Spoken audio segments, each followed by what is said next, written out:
ज्ञान दर्शन चैनल में आपका हार्दिक स्वागत है।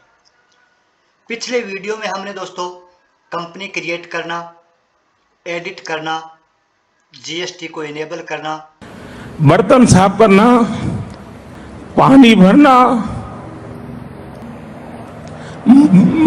मजदूरी करना, ये चीज सीखी थी दोस्तों। आज हम टैली में golden rule of accounting, nature, use of short keys and accounting voucher with group के बारे में सीखेंगे दोस्तों। तो गोल्डन रूल ऑफ अकाउंटिंग के बारे में विशेष तौर से ध्यान रखना है दोस्तों, क्योंकि वाउचर एंट्री से पहले इनका ज्ञान होना टैली में आवश्यक है। इसलिए हम ये चीज़ें सीखेंगे और कल हम दोस्तों वाउचर में एंट्री कैसे करते हैं ये सीखेंगे। दोस्तों अगर आप पहली बार वीडियो देख रहे हो तो चैनल को सब्सक्राइब करना, ताकि आने वाली हर वीडियो का नोटिफिकेशन आपको मिल सके। वीडियो को लाइक व शेयर जरूर करना। चलिए दोस्तों हम शुरू करते हैं टैली ERP वर्जन 602। सबसे पहले दोस्तों मैं बता दूं आपको कि अकाउंटिंग है वो 3 प्रकार के होते हैं: पर्सनल अकाउंट, रियल अकाउंट और नॉमिनल अकाउंट। पर्सनल अकाउंट जिनको हम व्यक्तिगत खाता बोलते हैं, रियल अकाउंट जिसको हम वस्तुगत खाता बोलते हैं और नॉमिनल अकाउंट जिसको हम नाम मात्र का खाता बोलते हैं। तो दोस्तों इसके रूल हैं वो हमें ध्यान में रखने हैं। तो सबसे पहले गोल्डन रूल ऑफ अकाउंटिंग। तो कौन कौन से दोस्तों? पर्सनल अकाउंट जिसको मैंने बता दिया आपको कि व्यक्तिगत खाता, रियल अकाउंट वस्तुगत खाता और नॉमिनल अकाउंट नाम मात्र का खाता। पर्सनल अकाउंट दोस्तों व्यापार में वस्तु पाने वाले व्यक्ति को खाते को डेबिट करना है। व्यापार में हम वस्तु पाते हैं दोस्तों, इनके खाते को हमें डेबिट करना है।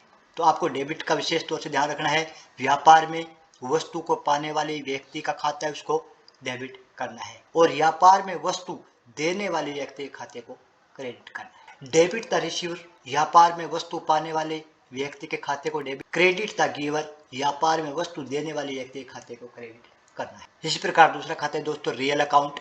डेबिट व्हाट्स कम इन व्यापार में आने वाली समस्त वस्तुओं के खाते को डेबिट कीजिए। व्यापार में जो भी वस्तु आती हैं दोस्तों उनके खाते को डेबिट करना है और व्यापार से जाने वाली समस्त वस्तुओं के खाते को क्रेडिट करना है। इसी प्रकार दोस्तों नॉमिनल अकाउंट व्यापार के समस्त खर्चों व हानियों से संबंधित खाते हैं उनको डेबिट करना है और व्यापार के समस्त लाभ व आय से संबंधित खातों को क्रेडिट करना है। तो दोस्तों मैंने आपको बताया कि अकाउंट 3 प्रकार के होते हैं: personal account, real account, nominal account. Personal account जिसको हिंदी में व्यक्तिगत खाता कहते हैं, रियल अकाउंट जिसको हिंदी में वस्तुगत खाता कहते हैं, नॉमिनल अकाउंट जिसको नाम मात्र का खाता कहते हैं। इनमें दोस्तों हमें डेबिट किसको करना है ये ध्यान रखना है कि व्यापार में वस्तु को पाने वाली व्यक्ति है उसके खाते को डेबिट करना है। इसी प्रकार वस्तुगत खाता है रियल अकाउंट है, इसमें व्यापार में आने वाली समस्त वस्तुओं के खातों को डेबिट करना है। और दोस्तों नॉमिनल अकाउंट है उसमें जो हमारे समस्त खर्चे हैं, हानियां हैं, उनके खाते को डेबिट करना है।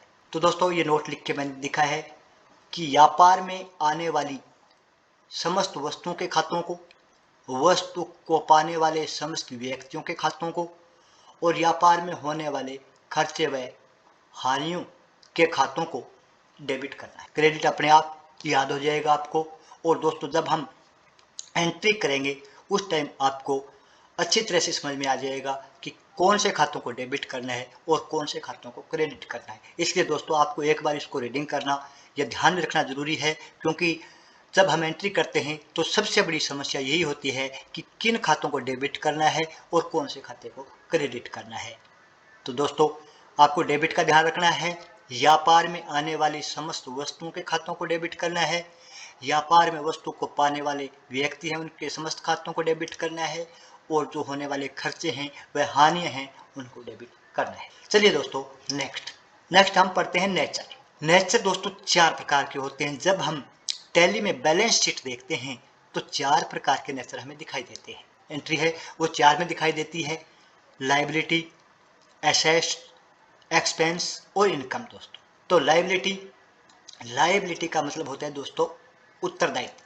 उत्तरदायित्व हिंदी में जिसको उत्तरदायित्व कहते हैं, जवाबदेही भी कहते हैं। दोस्तों जब हम माल या रुपया उधार लेते हैं तो ये हमारा उत्तरदायित्व है, ये हमारी जिम्मेदारी है, ये हमारी जवाबदेही है कि हम जो हमने माल लिए है उसके पैसे या जो हमने रुपए उधार लिए हैं उनको वापस लौटाने की हमारी जिम्मेदारी होती है, तो लायबिलिटी बोलते हैं दोस्तों। क्योंकि व्यापार होता है उसमें या तो हम माल खरीदते हैं या रुपए भी उधार लेते हैं लोन के तौर पर। तो दोस्तों ये हमारा जवाबदेही है, उत्तरदायित्व है कि हम उस माल का पैसा चुकाएं या उधार लिए हुए पैसे चुकाएं। तो अब इसको डीआर और सीआर से क्या संबंध है दोस्तों? अगर लायबिलिटी घटती है तो खातों को डेबिट करना है। अगर लायबिलिटी घटती है दोस्तों, हमारा उत्तरदायित्व घटता है तो डेबिट करना है खाते को। अगर लायबिलिटी बढ़ती है तो खाते को क्रेडिट करना है। इसी प्रकार दोस्तों इनकम अगर घटती है तो डेबिट करना है और इनकम बढ़ती है तो क्रेडिट करना है। दो चीजें ध्यान रखनी है। अगर लायबिलिटी घटती है तो डेबिट कीजिए और इनकम घटती है तो डेबिट कीजिए। लायबिलिटी घटती है तो डेबिट कीजिए और इनकम घटती है तो डेबिट कीजिए। अगर लायबिलिटी बढ़ती है तो खातों को क्रेडिट करना है। इसी प्रकार इनकम बढ़ती है तो खातों को क्रेडिट करना है। तो दोनों एक दूसरे से संबंधित हैं दोस्तों, लायबिलिटी और इनकम। इसी प्रकार एसेट यानी संपत्ति दोस्तों, हमारे पास जो पैसे आते हैं वो हमारी संपत्ति है। अगर बैंक में पड़े हैं तो वो भी हमारी संपत्ति है। अगर संपत्ति बढ़ती है तो हम खातों को डेबिट करते हैं और संपत्ति घटती है तो खातों को क्रेडिट करते हैं। इसी प्रकार दोस्तों एक्सपेंस में अगर खर्चे बढ़ते हैं तो डेबिट करते हैं और खर्चे घटते हैं तो क्रेडिट करते हैं। तो ये चार चीजें हैं, चार नेचर हैं दोस्तों, लायबिलिटी, एसेट्स, एक्सपेंस और इनकम। अगर लायबिलिटी घटती है तो डेबिट करना है, इनकम घटती है तो डेबिट करना है, एसेट बढ़ता है तो डेबिट करना है, एक्सपेंस बढ़ता है तो डेबिट करना है। तो दोस्तों एसेट और एक्सपेंस ये जब बढ़ते हैं तो डेबिट करना है, लायबिलिटी और इनकम घटती है तब डेबिट करना है। आपको इतना ध्यान रखना है। चलिए नेक्स्ट दोस्तों, जब हम एंट्री करेंगे तो दोस्तों ये चीज़ आपको समझ में आएगी कि संपत्ति बढ़ती है तो डेबिट करना है और संपत्ति घटती है तो क्रेडिट करना है। जब एंट्री करेंगे कल दोस्तों, हम कल से शुरू करेंगे एंट्री, तब देखेंगे कि कैसे पता चलता है कि संपत्ति बढ़ी है या घटी है, कौन से खाते को डेबिट करना है और कौन से खाते को क्रेडिट करना है। चलिए दोस्तों हम वाउचर की बात करते हैं। तो वाउचर के लिए हमें सॉल्ट की यूज कर लेनी पड़ती है। टैली में दोस्तों माउस का यूज बहुत ही कम किया जाता है, रेयर चांस है कि माउस का यूज करें, हमें कीबोर्ड ही काम में लेना होता है।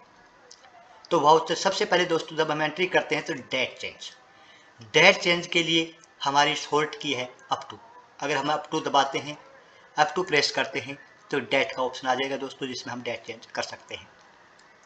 फिर दोस्तों कॉन्ट्रा के लिए अप फॉर यूज करते हैं दोस्तों।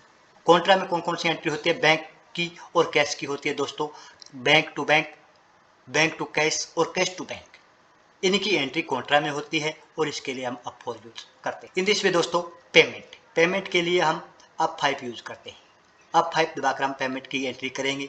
पेमेंट यानी दोस्तों किसी की सैलरी देनी है या कोई खरीदा हुआ माल है उसका पेमेंट करना है तो जो पैसे हमें देने होते हैं उनकी एंट्री अप 5 में। इसी प्रकार दोस्तों रिसिप्ट यानी जो पैसे हमारे पास आते हैं, चाहे वो हमने सामान बेचा हो उसकी पैसे आए हों तो उनकी एंट्री हम अप 6 में करते हैं, या इनडायरेक्ट इनकम हो। इसी प्रकार दोस्तों जनरल की एंट्री अप 7 में होती है। अब जनरल में एंट्री कैसी होती है दोस्तों? जैसे एक फर्म है, उसने हमें सिक्योरिटी के तौर पे पैसे दे रखे हैं और हमसे माल भी खरीद रखा है, हमने उन पे छूट दे दी, तो दोस्तों इसकी एंट्री अब 7 में होगी, क्योंकि वो खाते न तो हम उनको कैश देंगे न उनके बैंक में जमा करवाएंगे, बल्कि जो हम पैसे मांग रहे हैं माल के उसको कम कर देंगे और जो उन्होंने पहले में एडवांस में दे रखे हैं दोस्तों उन पे हम कमीशन या इंटरेस्ट या जो भी दे रहे हैं। तो ये हो गया हमारा इनडायरेक्ट एक्सपेंस। इसी प्रकार दोस्तों इनडायरेक्ट इनकम भी होती है। अगर यही चीज़ हमें किसी ने माल उधार दे रखा है और हमने सिक्योरिटी के तौर पर पैसे दे रखे हैं, तो सिक्योरिटी के तौर पर जो पैसे हैं उनकी जो हमें सब्सिडी मिलेगी तो वो हमारी इनडायरेक्ट इनकम होगी। लेकिन वो पैसे हमें न तो कैश मिलेंगे न बैंक में मिलेंगे दोस्तों, जो हमने माल खरीद रखा है उसके पैसे कम हो जाएंगे, तो उनकी एंट्री जनरल वाउचर में होती है। इसी प्रकार सेल्स, जब हम कोई माल बेचते हैं दोस्तों उसकी एंट्री अप 8 में होती है। अगर हमने कोई माल खरीदा है तो उसकी एंट्री अप 9 में करते हैं। इस प्रकार दोस्तों सेल्स रिटर्न, यानी हमने कोई माल बेचा और किसी कारणवश उन्होंने हमें वापस कर दिया तो उसकी एंट्री दोस्तों कंट्रोल प्लस अप 8 दबाकर हम करेंगे। सबसे पहले कंट्रोल प्लस F8 दबाएंगे, प्रेस करेंगे, उसके बाद एंट्री शुरू करेंगे। इसी प्रकार दोस्तों परचेज रिटर्न, हमने कोई माल खरीदा और हम माल वापस कर रहे हैं किसी कारणवश, तो हम अपना हिसाब रखने के लिए उसकी entry control plus F9 press करके करेंगे। इसी प्रकार दोस्तों एडिट एंड डिलीट कंपनी, ये हमने कल पढ़ा था कि डिलीट कंपनी है या एडिट कंपनी करनी है तो Alt प्लस F3 प्रेस करके हम कंपनी एडिट कर सकते हैं और डिलीट कर सकते हैं। इसी प्रकार दोस्तों क्रिएट न्यू लेजर, ये बहुत ज़्यादा मोस्ट इम्पॉर्टेंट है। अगर हम कोई भी न्यू लेजर बनाना है तो इसके लिए Alt प्लस C दबाएंगे, तब एंटर, तब लेजर नया लेजर बनेगा। दोस्तों हमने किसी से माल खरीदा तो वो आदमी हमारे लिए नया है, तो इसकी एंट्री Alt प्लस C दबाकर हम दोस्तों नया लेजर बनाएंगे और फिर इसकी एंट्री होगी। इसी प्रकार दोस्तों फीचर्स, यानी F11 से फीचर्स हैं, यानी कल हमने इनेबल GST की थी, GST को इनेबल किया था, इसके लिए हमने F11 प्रेस किया था। तो और भी फीचर्स हैं दोस्तों, उनको इनेबल करने के लिए या डिसेबल करने के लिए F11 की काम में लेते हैं। चलिए नेक्स्ट, आज हम दोस्तों अकाउंट, सॉर्ट की, फॉर एंट्री, अंडर ग्रुप और नेचर के बारे में पढ़ते हैं। सबसे पहले दोस्तों हमारा कैपिटल अकाउंट है। कैपिटल अकाउंट यानी सबसे पहले जब हम व्यापार शुरू करते हैं तो कुछ पूंजी अपने घर से लाते हैं, बैंक से लोन लेते हैं या दोस्त से उधार लेते हैं, तो दोस्तों कैपिटल अकाउंट है, उसकी एंट्री हम F6 से करते हैं। यानी राम ने 50,000 लगाकर व्यापार प्रारंभ किया, तो 50,000 रुपये लगे हैं दोस्तों, उसकी एंट्री F6 से करते हैं। F6 से मतलब होता है दोस्तों रिसिप्ट, और रिसिप्ट हमारे पास पैसे आए हैं, हमारे व्यापार में पैसे आए हैं, इसलिए हम F6 दबाकर इसकी एंट्री करेंगे कैपिटल अकाउंट की। और अंडर ग्रुप होगा दोस्तों, वो होगा कैपिटल अकाउंट। और इसका जो नेचर है वो है दोस्तों लाइबिलिटी। लाइबिलिटी का मतलब होता है उत्तरदायित्व, क्योंकि राम ने 50,000 रुपये लगाकर व्यापार प्रारंभ, तो जो बिजनेस है उसमें 50,000 रुपये आ गए, लेकिन दोस्तों राम तो 50,000 रुपये मांग रहा है बिजनेस से, हम अपने पैसे पूरे करेंगे, 50,000 रुपये देंगे राम को, तब हमारे व्यापार में कुछ लाभ होना शुरू होगा। तो दोस्तों इसलिए हमारी ये लाइबिलिटी है, इसका नेचर है वो लाइबिलिटी। उसके बाद दोस्तों बैंक अकाउंट, मैंने आपको बता दिया बैंक अकाउंट 3 प्रकार के होते हैं। Bank to cash, bank entry 3 प्रकार से होती है, bank to cash, cash to bank और बैंक टू बैंक। इसकी एंट्री हम F4 से करते हैं दोस्तों। अगर कॉन्ट्रैक्ट की एंट्री करनी है तो F4 प्रेस करेंगे। और इसका जो अंडर ग्रुप है वो दोस्तों बैंक अकाउंट, और इसका जो नेचर है वो है असेस्ट यानी संपत्ति। अगर पैसे हमारे चाहे जेब में हो, कैश हो, बैंक में हो, लेकिन हमारी संपत्ति है, इसलिए दोस्तों इसका नेचर है असेस्ट। इस प्रकार फिक्स असेस्ट, फिक्स असेस्ट का मतलब है दोस्तों कि दुकान शुरू करने के लिए, शोरूम शुरू करने से पहले हम कुछ चीज़ें चाहिए जो हम बेचने के लिए नहीं, बल्कि हमारे शोरूम को या हमारे बिजनेस को अच्छे ढंग से चलाने के लिए जो चीज़ें चाहिए वो चीज़ें हैं दोस्तों फिक्स असेस्ट में आती हैं, और इसकी एंट्री करते हैं हम F5 से। जैसे दोस्तों देखिए फर्नीचर, फर्नीचर का यूज हम न कि बेचने के लिए करते हैं, बल्कि हमारा जो बिजनेस है उसको बढ़ाने के लिए करते हैं, तो फर्नीचर है वो कौन से फिक्स असेस्ट में जाएगा दोस्तों, इसका अंडर ग्रुप होगा वो होगा फिक्स असेस्ट, और ये हमारी संपत्ति भी। तो दोस्तों इसकी एंट्री हम F5 से करते हैं। हमारे शोरूम में हमें कंप्यूटर चाहिए बेचने के लिए नहीं बल्कि हिसाब रखने के लिए, तो ये फिक्स असेस्ट में जाएगा और इसकी एंट्री F5 से होगी, क्योंकि दोस्तों हमने F5 से पेमेंट की एंट्री होती है और कंप्यूटर की हमने पेमेंट की है। इसी प्रकार दोस्तों कोई भी हमें मशीनरी चाहिए तो वो भी फिक्स असेस्ट में जाएगी और इसकी एंट्री F5 से करते हैं। अब है दोस्तों इनडायरेक्ट एक्सपेंस यानी अतिरिक्त खर्चा, इसकी एंट्री भी F5 से करते हैं, क्योंकि हमने पेमेंट की है।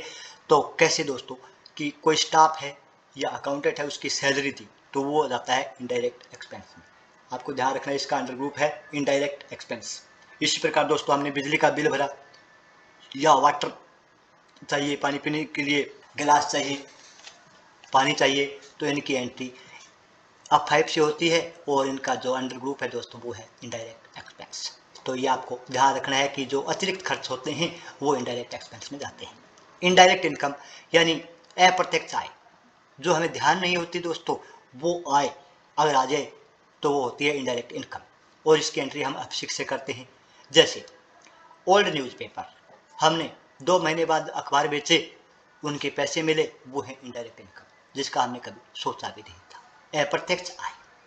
और इनका जो नेचर है दोस्तों वो है इनकम, वो इनडायरेक्ट एक्सपेंस का नेचर है वो है एक्सपेंस।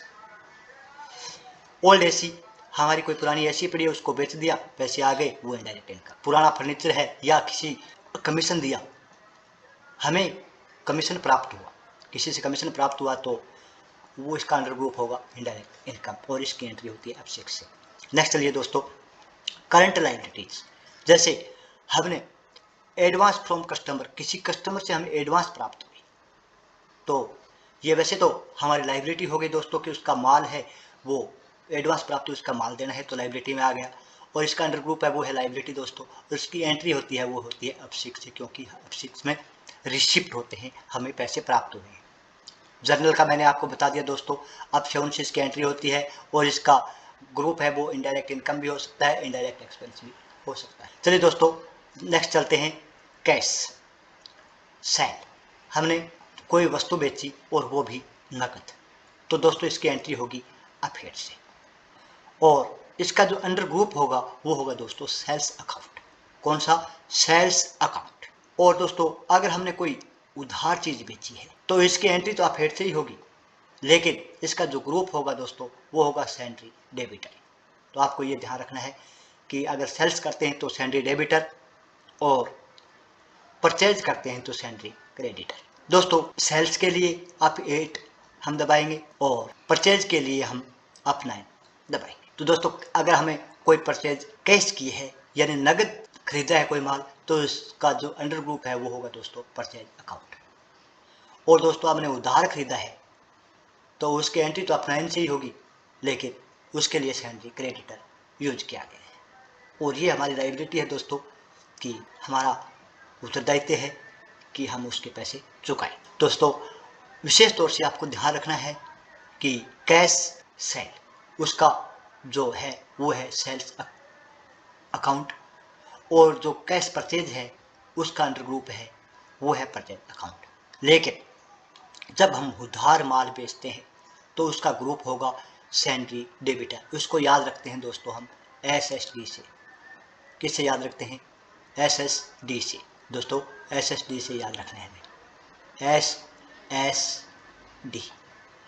SSD एक कार्ड होता है दोस्तों, SSD का मतलब हो गया sales sundry debtor, SSD sales sundry debtor. और दोस्तों हमें परचेज की है तो याद रखना है PSC, ताकि हमें अच्छी तरह से याद रहे दोस्तों। PSC का मतलब है परचेज, S का मतलब सैंड्री, C का मतलब creditor. PSC purchase sundry creditor. SSD card होता है दोस्तों, SSD सेल्स सैंड्री डेबिटर। तो दोस्तों आपको इतना ध्यान रखना है। आई होप आपको ये वीडियो समझ में आया होगा। इसके लिए आपका बहुत बहुत धन्यवाद। इसको आप 1-2 बार अच्छी तरह से देखिए। कल हम एंट्री शुरू करेंगे। इसी के साथ आपका दोस्तों धन्यवाद। आप वीडियो को लाइक कीजिए, शेयर कीजिए और चैनल को सब्सक्राइब कीजिएगा। ज्ञान दर्शन चैनल को सब्सक्राइब करें और वीडियो को लाइक करें। धन्यवाद।